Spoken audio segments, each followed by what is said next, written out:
Washington, Reuters, Boeing Co. BA.N. was awarded a $862 million £643.4 million modification to a contract for procurement of 15 FA-180 and 3 FA-18F aircraft for the U.S.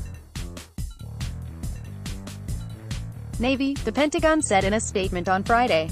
A Boeing logo is pictured during the European Business Aviation Convention.